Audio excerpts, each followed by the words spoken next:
اعوذ باللہ من الشیطان اللعین الرجیم بسم اللہ الرحمن الرحیم وبہ نستعین وہو خیر ناصر ومعین الحمد للہ رب العالمین وصلی اللہ علی محمد وآلہ الطیبین الطاہرین المعصومین۔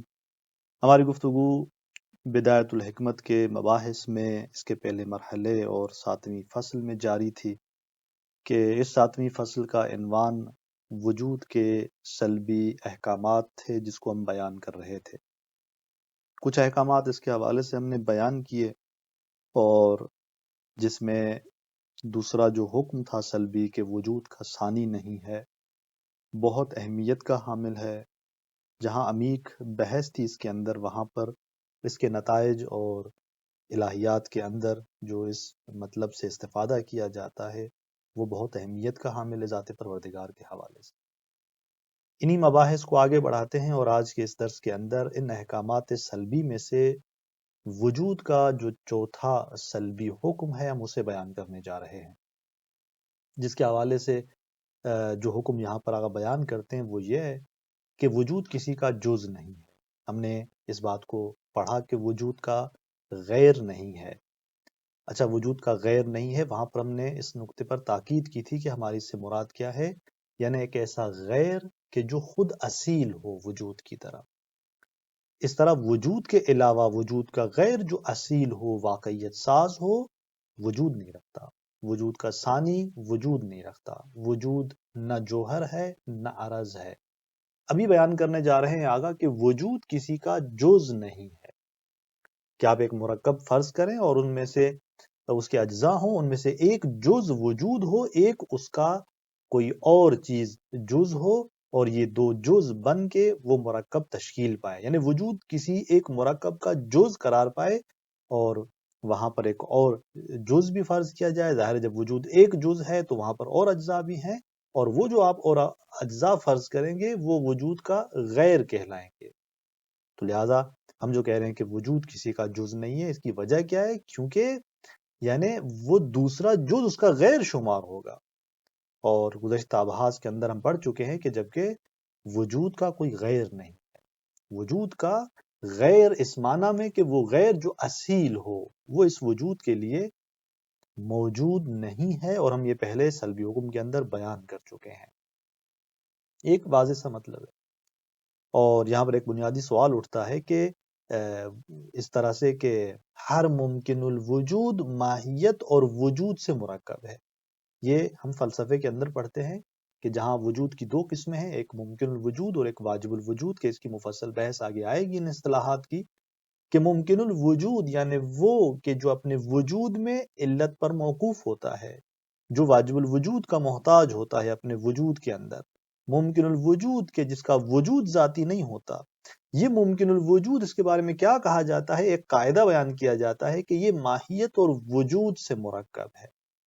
تو یہاں جب آپ ممکن الوجود کے بارے میں یہ کہہ رہے ہوتے ہیں کہ یہ ماہیت اور وجود سے مرکب ہے، تو یہاں پر تو وجود ایک جز بن گیا، یعنی اس طرح سے اس میں وجود ایک جز کے طور پہ فرض کیا جائے گا اگر اس طرح کہا جائے گا، اور اس کا دوسرا جز ماہیت ہوگی۔ اس حوالے سے کیا کہتے ہیں جب آپ نے کہا کہ وجود کسی کا جز نہیں ہے؟ یہاں پر تو ہم دیکھ رہے ہیں کہ وجود جو ہے وہ جز ہوتے ہوئے نظر آتا ہے۔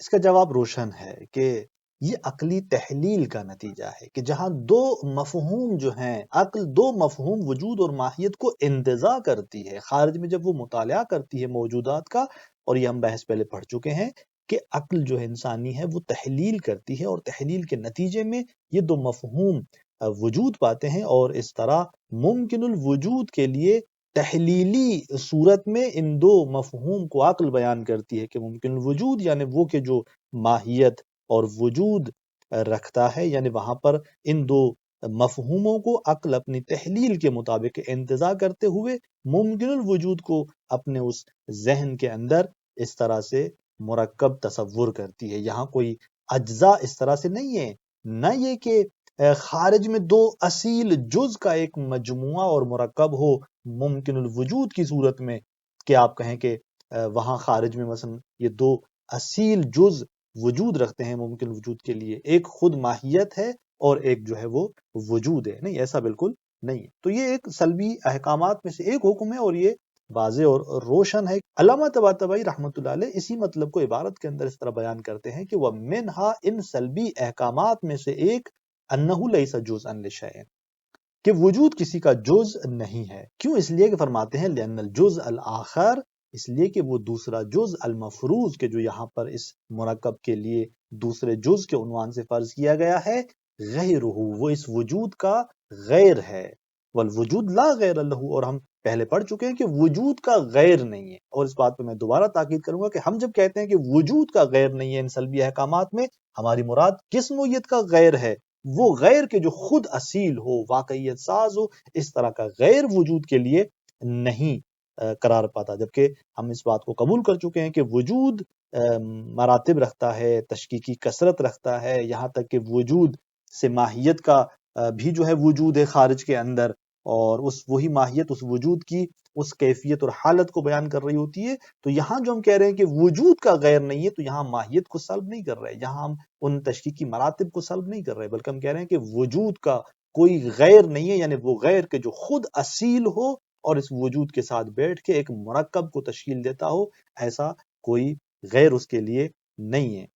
تو بس یہ بات یہاں تک واضح ہے۔ پھر اسی سوال کو آگا بیان کرتے ہیں کہ وماقیل، اور یہ جو کہا گیا ہے کہ ان کل ممکن زوج ترکیبی من ماہیت و وجود، کہ ہر ممکن ایک زوج ترکیبی ہے، کہ ایک ایسا مرکب ہے کہ جو ترکیب پایا ہے کس سے؟ من ماہیت و وجود، ماہیت اور وجود سے، اس ماہیت اور وجود سے ترکیب پایا ہے ہر ممکن الوجود۔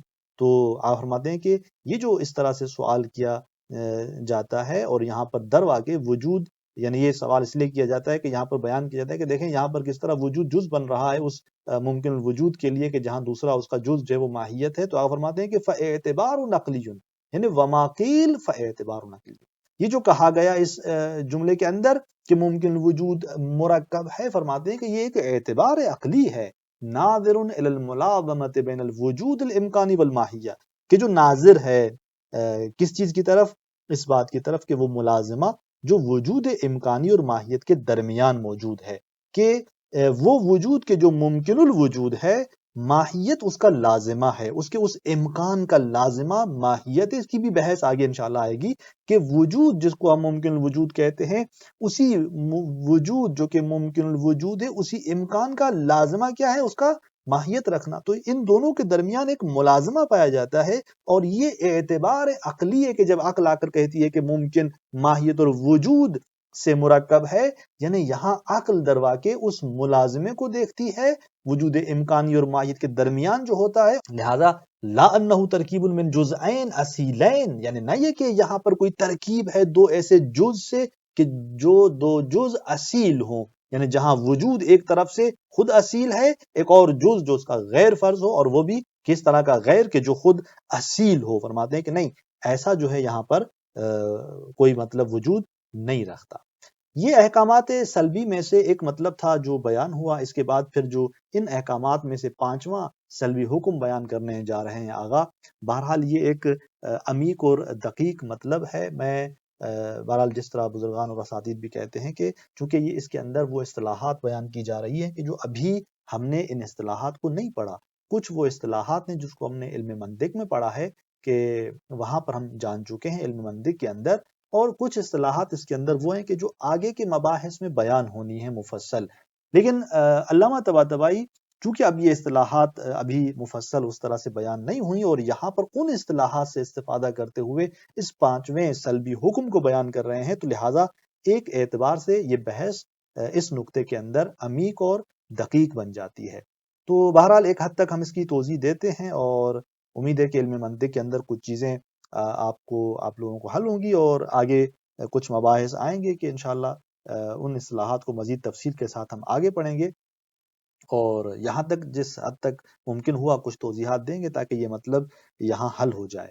اگرچہ یہ جو پانچواں حکم بیان کیا جا رہا ہے، جس کے اندر یہ کہا جا رہا ہے کہ وجود کا کوئی جز نہیں ہے، کہ یعنی ہم پہلے یہ پڑھ چکے تھے چوتھے میں کہ وجود کسی چیز کا جز نہیں ہے، کسی مرکب کا وجود جز نہیں ہے۔ اب کیا کہا جا رہا ہے کہ وجود کا کوئی جز نہیں ہے، یعنی ایسا نہیں ہے کہ وجود جو ہے وہ خود سے ایک ایسا مرکب ہو کہ جو اجزاء رکھتا ہو اور اس کے لیے کسی چیز کو جز تصور کیا جائے، وجود کا کوئی جز نہیں۔ اب یہ ایک ایسا مطلب ہے کہ جس کو اگر ہم سابقہ اپنی ان ابحاث کو دیکھیں جو ہم پہلے پڑھ چکے ہیں، تو ان ابحاث سے بھی ہم اس مطلب کو بیان کر سکتے تھے، لیکن آغا نے ان گزشتہ ابحاث میں موجود نکات سے استفادہ نہیں کیا، بلکہ یہاں پر ایک مطلب کو بیان کرنا چاہتے ہیں، اور جس کی وجہ سے یہ مطلب جو ہے وہ کچھ سنگین اور دقیق اور عمیق نظر آتا ہے۔ دیکھیں یہاں پر سب سے پہلا ایک مطلب کہ وجود کا کوئی جز نہیں ہے۔ کیوں؟ کیونکہ جز کے تین قسم ہیں۔ ہم یہاں پر جز کے تین قسم بیان کرتے ہیں، جیسے آغا اس عبارت کے اندر بیان کر رہے ہیں، اور ان تینوں قسموں کو یہاں پر رد کرتے ہیں وجود کے لیے، کہ وجود کا ان اجزاء میں سے کوئی ایک چیز بھی جز وجود نہیں رکھتی۔ بس وجود کا کوئی جز نہیں ہے، چونکہ جز تین قسموں میں منحصر ہے، اور یہ بھی استقراءً جو ہے اس کو بیان کیا گیا ہے کہ وجود کو بحسب استقراء اگر دیکھیں گے، یعنی اجزاء کو بحسب استقراء اگر آپ تصور کریں گے کہ جتنا اس کے بارے میں تفحص کیا گیا ہے، ڈھونڈا گیا ہے، تلاش کی گئی ہے، وہ اس کا نتیجہ یہ ہوا ہے کہ جز کو تین قسموں کے اندر بیان کیا گیا ہے۔ پہلے مرحلے میں ہم فرماتے ہیں کہ جز دیکھیں عقلی ہے، ایک جز جو ہے وہ جز عقلی ہے، وجود کا کوئی جز نہیں ہے، لہذا جز عقلی جو ہے وہ بھی وجود کا نہیں ہے۔ وجود کا جز عقلی جو ہے اس سے کیا مراد ہے؟ مثلا جیسے جنس اور فصل ہے، ہم علم منطق میں پڑھتے ہیں کہ ایک ماہیت جو ہے وہ جنس و فصل سے ترتیب پاتی ہے، تو وہاں پر ہم اس جنس اور فصل کو اجزاء عقلی کے عنوان سے علم منطق میں بیان کرتے ہیں کہ جنس ایک مشترک جز کے عنوان سے بیان ہوتی ہے کہ جس کے اندر بہت ساری انواع وجود پاتی ہیں، اور فصل جو ہے وہ ایک جز خاص کے عنوان سے، کہ جو اس جنس کو دیگر انواع سے جدا کر کے ایک خاص نوع سے مخصوص کر دیتی ہے، یہ فصل ہوتی ہے، ایک جز خاص ہوتی ہے۔ اور اس کی البتہ ایک مفصل بحث آگے بھی آئے گی، اور یہ خود ابحاث جو ہیں جنس و فصل کے حوالے سے میں نے منطق میں بھی پڑھ چکے ہیں۔ تو بس ایک جز جو ہے وہ جز عقلی ہے۔ دوسرا جو جز ہے یہاں پر وہ جز خارجی ہے، جس کو آگے بیان کر رہے ہیں، اور اس جز خارجی کی مثال کیا ہے؟ مادے اور صورت کی مثال ہے۔ اب آپ دیکھیں کہ یہ بھی ایک اصطلاح ہے مادہ اور صورت کی، کہ جس کو آگے مفصل آگے بیان کریں گے۔ بہرحال یہ جز خارجی ہے، یعنی خارج میں آپ چیزوں کو دیکھیں، جو اجسام ہیں وہ مادے اور صورت سے وجود پاتے ہیں، اور اس ہر خارج میں موجود اس جسم کے اجزاء جو ہیں وہ خارج میں ایک مادہ اور ایک صورت ہوتی ہے۔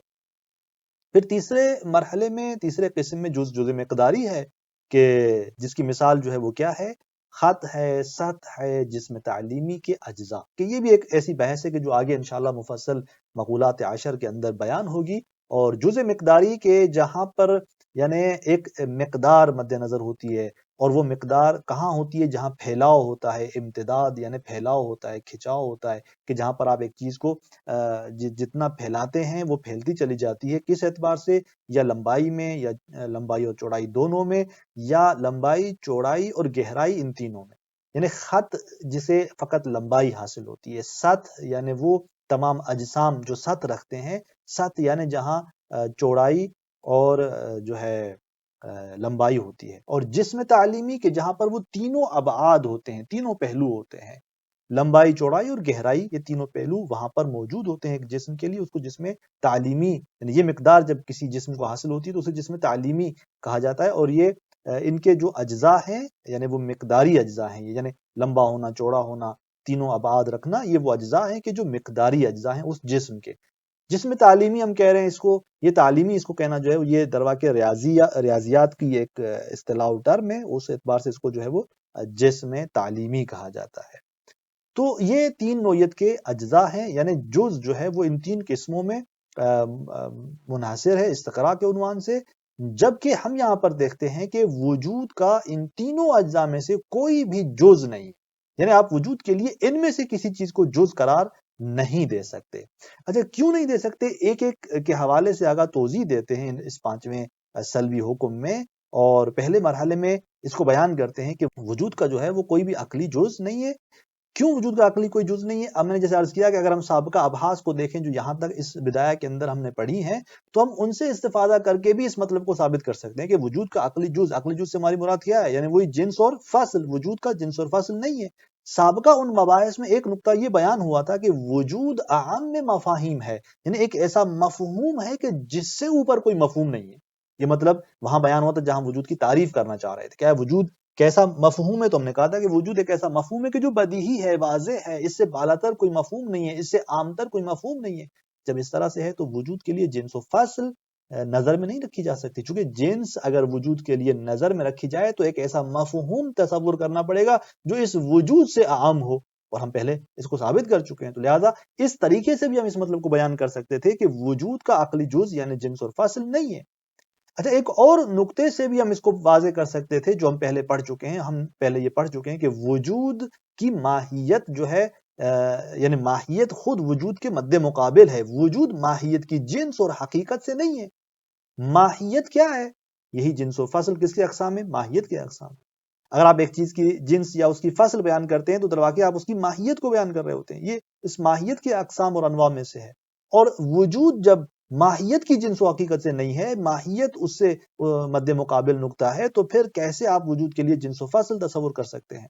تو یوں یہ وہ نکات ہیں جو پیچھے ہم پڑھ چکے ہیں. ہم اس مطلب کو ان نکات سے بھی ثابت کر سکتے ہیں، لیکن آگاہ ایک اور انداز سے یہاں پر اس مطلب کو ثابت کرنے کے لیے جا رہے ہیں کہ جو در واقع عمیق ہے، چونکہ اس کے اندر وہ اصطلاحات ہیں جو اب تک ہم نے مفصل انداز سے نہیں پڑھی. کہتے ہیں کہ وجود کا عقلی جز نہیں ہے. کیوں؟ کیونکہ اگر وجود کی جنس اور فاصل ہو تو دو صورتوں میں سے کوئی ایک صورت ہوگی. کہ یعنی اگر آپ فرض کرتے ہیں کہ وجود کا عقلی جز ہے اور اس کا جز ایک جنس اور ایک فاصل ہوگا، تو یہاں پر آپ کیا کہیں گے کہ وجود کی یعنی اگر آپ جنس اور فاصل تصور کرتے ہیں تو دو ہمارے پاس صورتیں، ان میں سے کوئی ایک صورت کو آپ نے فرض کرنا پڑے گا. ایک یہ کہ یعنی وہ جنس وجود ہی ہے، یعنی آپ یہاں پر اس بات کو قبول کرنا پڑے گا، یا کہ ہم کہیں گے کہ وجود ہی جنس ہے در واقع اس وجود کی، یا وجود کی جو جنس ہے وہ وجود کا غیر ہے، وجود اس کی جنس نہیں ہے. یہ دو صورتیں ہمارے سامنے ہیں. اب ہم دونوں کو بیان کرتے ہیں. اگر ہم کہتے ہیں کہ وجود کی جنس وجود ہے تو کیا مشکل لازم آتی ہے؟ اگر ہم کہتے ہیں کہ وجود کی جنس ہے اور وہ جنس وجود کا غیر ہے تو یہاں پر کیا مشکل لازم آتی ہے؟ دیکھیں، پہلی صورت جب ہم بڑھتے ہیں کہ اگر ہم کہتے ہیں کہ وجود کا جزء عقلی ہے، جزء عقلی ہے یعنی جنس اور فاصل ہے، اور وہ جنس کیا ہے؟ وجود ہے. اگر وجود کی جنس ہے اور وہ وجود ہے تو یہاں پر مشکل کیا ہوگی؟ مشکل یہ ہوگی کہ اس کی فاصل پھر مقسم ہونے کے بجائے مقوم بن جائے گی. اب یہاں پر دیکھیں، یہ اصطلاح ہے ایک جو علم منطق کے اندر ہم پڑھتے ہیں. میں اس کی تھوڑی سی توضیح دیتا ہوں، پھر ہم آگے کے نکات کی طرف بڑھتے ہیں. کہ فاصل جو ہے وہ علم منطق میں ہم پڑھتے ہیں کہ اس کا جو کردار ہے، ایک مرتبہ اس کو ہم جنس کے نسبت دیکھتے ہیں، وہاں اس کا ایک کردار ہے. ایک مرتبہ فاصل کا کردار اس کی نوع کے حوالے سے. فاصل اپنی نوع کے اعتبار سے، اس کی مثال جیسے انسان ایک ماہیت ہے، نوع ہے، اور اس کی ایک فصل ہے اور ایک جنس ہے. انسان کی جو جنس ہے وہ حیوان ہے، اور اس انسان کی جو فصل ہے وہ ناطق ہے. اب یہ جو ناطق اس نوع یعنی انسان کی فصل ہے، اس انسان کی نسبت جو ہے اس کا کردار کیا ہے؟ فصل اپنی نوع کی نسبت مقوم ہوتی ہے.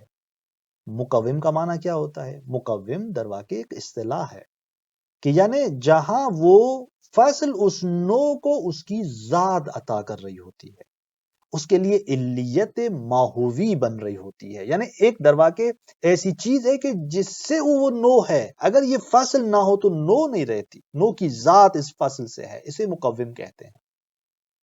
اچھا، ایک کردار جو ہے وہ اس کا فصل کا جنس کی نسبت ہوتا ہے. یعنی اسی ناطق کا ایک کردار انسان کی نسبت تھا، انسان نوع تھی، ناطق اس کے لیے فصل تھی. آپ نے اس کردار کو دیکھا کہ جہاں یہ فصل مقوم بن رہی تھی.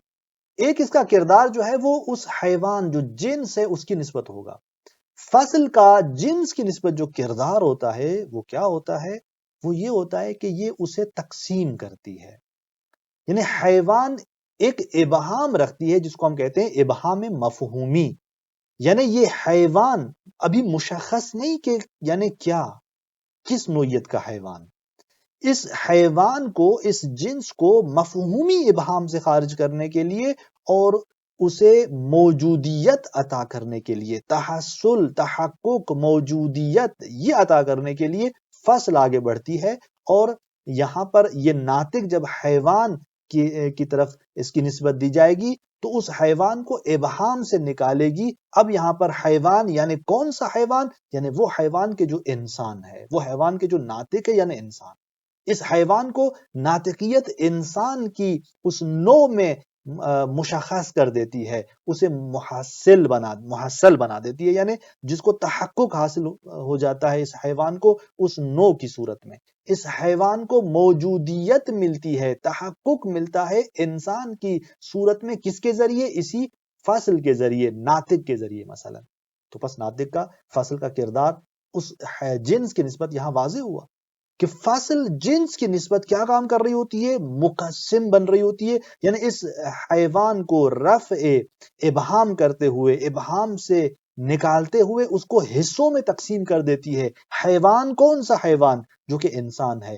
حیوان کون سا حیوان؟ کہ جو انسان نہیں ہے، کوئی اور ہے۔ یوں اس طرح حیوان کو متعدد انواع کے اندر جو چیز حصوں میں تقسیم کرتی ہے وہ یہ فصل ہوتی ہے۔ ناطق نے آ کر اس حیوان کو دو حصوں میں تقسیم کر دیا، وہ حیوان کے جو انسان ہے، وہ حیوان کے جو انسان نہیں ہے۔ حیوان کو انسانی صورت اور نوع میں اس ناطق نے آ کر کیا کر دیا؟ مشخص کر دیا۔ تو بس فصل کا جو کردار ہوتا ہے وہ جنس کی نسبت وہ کیسا ہوتا ہے؟ مقوم کا ہوتا ہے، قطعاً نہیں ہوتا۔ یعنی فصل اس جنس کو موجودیت دیتی ہے، ذات نہیں دیتی۔ فصل نوع کو ذات دیتی ہے، نوع کے لیے مقوم ہوتی ہے، لیکن جنس کو ذات نہیں دے رہی ہوتی، موجودیت دیتی ہے، تحصل دیتی ہے، تحقق دیتی ہے، اسے مشخص کرتی ہے، لہٰذا اس کے لیے مقسم بنتی ہے، مقوم نہیں بنتی۔ یہ مطلب آپ کے ذہن میں ہو۔ اب آئیں اس بحث کی طرف۔ اگر ہم کہتے ہیں کہ وجود کا جزء عقلی ہے یعنی جنس و فصل ہے، اور وہ جنس وجود ہے، تو اس کی فصل کیا ہوگی؟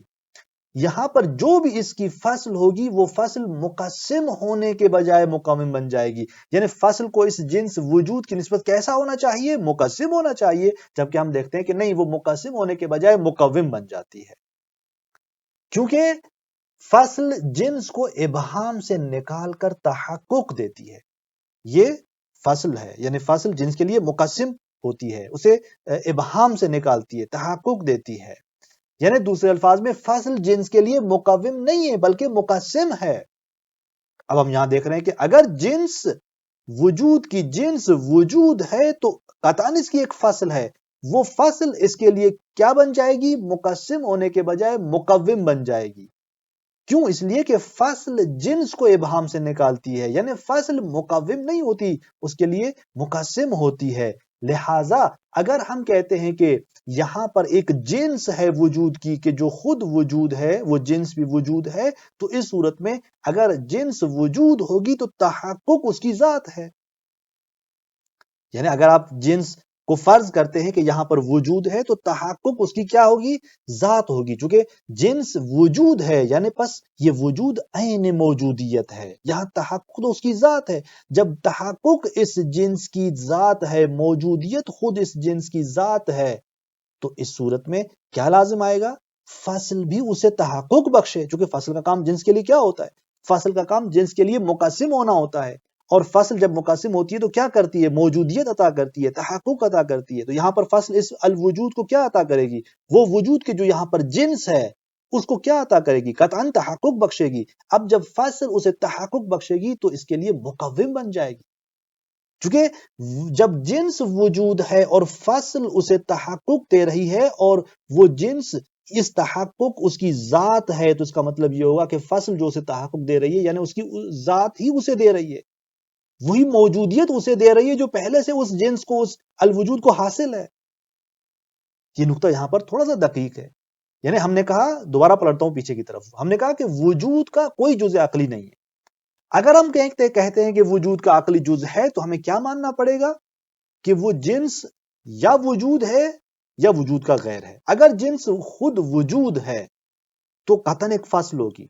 اب جو بھی آپ فصل اس کے لیے لے کر آئیں گے اس کو کیا ہونا چاہیے؟ مقسم ہونا چاہیے، جبکہ ہم یہاں دیکھ رہے ہیں کہ وہ فصل مقسم ہونے کے بجائے مقوم بن رہی ہے۔ کیوں مقوم بن رہی ہے؟ اس لیے کہ فصل کا کام کیا ہوتا ہے؟ جنس کو ابہام سے نکالنا، اور یہاں پر اگر جنس وجود ہے تو یہ فصل اسے کیا عطا کرے گی؟ ابہام کو اسے نکالنے کے لیے اسے تحقق اور موجودیت بخشے گی۔ اب اگر فصل نے یہاں جنس جو کہ وجود ہے اسے تحقق بخشا، اسے موجودیت دی، تو اس کا مطلب یہ ہوا کہ یہاں پر یہ فصل مقسم نہیں بنی بلکہ اس کے لیے مقوم بنی۔ کیوں؟ اس لیے کہ یہاں پر اس نے اسی جنس کو اسی کی ذات ہی اسے دے دی، موجودیت اسی جنس جو کہ وجود ہے اس کی ذات ہے، اور فصل اسے وہی چیز دے رہی ہے جو اس کی ذات ہے۔ تو اس طرح آپ دیکھیں کہ اگر ہم اس بات کے قائل ہوتے ہیں کہ وجود کا عقلی جز ہے اور ایک جنس ہے اور وہ جنس خود وجود ہے، تو یہاں فصل کا جو کردار ہونا چاہیے مقسم ہونے کا، وہ فصل کا کردار مقسم ہونے کا نہیں رہتا بلکہ اس کا کردار مقوم ہونے کا بن جاتا ہے۔ اور یہ ہم علم منطق میں پڑھ چکے ہیں کہ یہ خلاف فرض ہے، جو کہ فصل جو ہے وہ مقسم ہوتی ہے جنس کے لیے، مقوم نہیں ہوتی۔ فرض یہ ہے جو ہم مان چکے ہیں، ایک بات مفروض جو ہمارا یہاں پر ہے وہ یہ کہ فصل مقسم ہے جنس کے لیے، جبکہ ہم یہاں دیکھ رہے ہیں نتیجے میں فصل اس کے لیے مقوم بنتی جا رہی ہے۔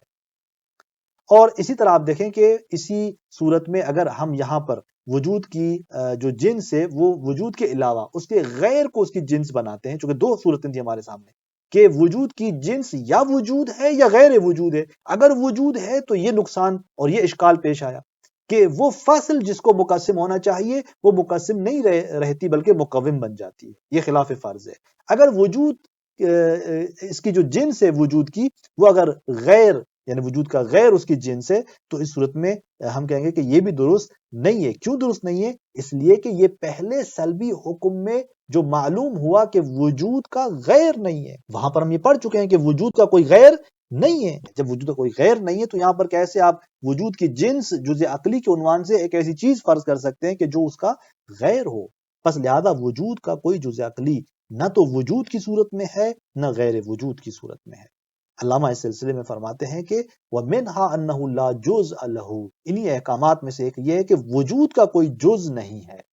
لِأَنَّ الْجُزْءَ اما جزء عقلی، جو کہ یہاں پر جز کے تین قسم ہیں، آغا ان تینوں قسموں کو بیان کرتے ہیں کہ دیکھیں یا وہ جز عقلی ہوگا کل جنس والفصل، جیسا کہ جنس اور فصل ہے، وَإِمَّا جُزْءٌ خَارِجِيٌّ كَالْمَادَّةِ وَالصُّورَةِ، یا وہ جز خارجی ہوگا جیسے مادہ اور صورت ہے، وَإِمَّا جُزْءٌ مِقْدَارِيٌّ، یا وہ جز مقداری ہوگا كَأَجْزَاءِ الْخَطِّ وَالسَّطْحِ وَالْجِسْمِ التَّعْلِيمِ، جیسے کہ خط کے اجزاء اور سطح یعنی لمبائی اور چوڑائی، جو جسم لمبائی اور چوڑائی رکھتا ہے یہ اس کے اجزاء ہیں، اجزاء مقداری، والجسم التعلیمی، کہ جو اجزاء مقداری ہیں کون سے؟ تین ابعاد میں، لمبائی چوڑائی اور گہرائی میں۔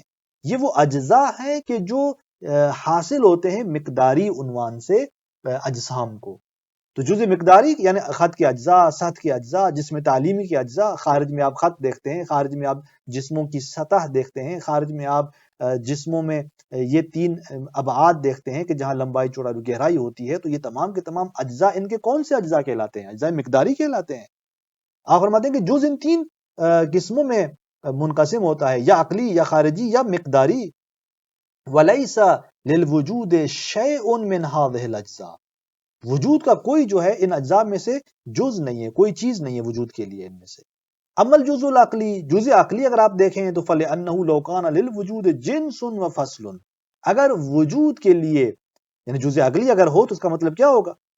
وجود کے لیے ہم نے جنس اور فصل تصور کرنا پڑے گی، لہذا فرماتے ہیں کہ جزء عقلی فَلِأَنَّهُ یعنی جزء عقلی نہیں ہے اس وجود کا۔ کیوں؟ اس لیے کہ لَوْ كَانَ لِلْوُجُودِ جِنْسٌ وَفَصْلٌ، اگر وجود کی جنس ہو اور وجود کی فصل ہو، چونکہ جنس ہے تو قطعاً اس کی فصل بھی ہے، فَجِنْسُهُ إِمَّا الْوُجُودُ، تو یہاں دو حال میں سے خالی نہیں ہے، اس کی جنس یا وجود ہوگی، فَيَكُونُ فَصْلُهُ الْمُقَسِّمُ مُقَوِّمًا، اگر اس کی جنس وجود ہے تو اشکال کیا لازم آتا ہے؟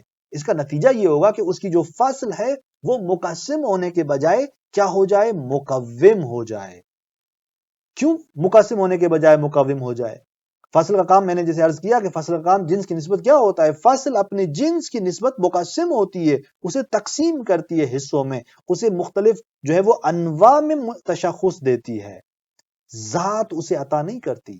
فصل جنس کو اس کی ذات نہیں دیتی، اس کو تقسیم کرتی ہے، اس کو ابہام سے نکالتی ہے۔ ہاں یہی فصل نوع کی نسبت مقوم ہوتی ہے، نوع کو اس کی ذات دے رہی ہوتی ہے۔ جیسے ہم نے انسان اور ناطق کی مثالوں کو دیکھا کہ انسان نوع ہے، حیوان اس کی جنس ہے، اور یہ ناطق اس کی فصل ہے. یہ ناطق جو ہے اس نوع کے لیے انسان کے لیے مقوم ہے، لیکن یہی ناطق حیوان کے لیے، حیوان کی فصل ہے تو اس کے لیے کیا ہوگا؟ یہی ناطق اس کے لیے مقسم ہے. تو آپ فرماتے ہیں کہ اگر وجود کی جنس خود وجود ہے فیکون فصلہ، تو اس کی فصل جو ہے وہ کیا ہوگی؟ مقسم ہونے کے بجائے اس کی وہ فصل مقسم مقوم بن جائے گی. کیوں؟ لأن الفصل بالنسبت الى الجنس، اس لیے کہ فصل کا کام جنس کی نسبت کیا ہے؟ یفید تحصل ذاتہ، فصل جنس کی ذات کے تحصل کا افادہ کرتی ہے، یعنی اس کو ذات حاصل ہوتی ہے لیکن اس ذات کو ابہام سے نکالتی ہے، اسے تحصل، تحقق، موجودیت عطا کرتی ہے. لا اصل ذات ہی، نہ یہ کہ فصل اسے اصل ذات دیتی ہے.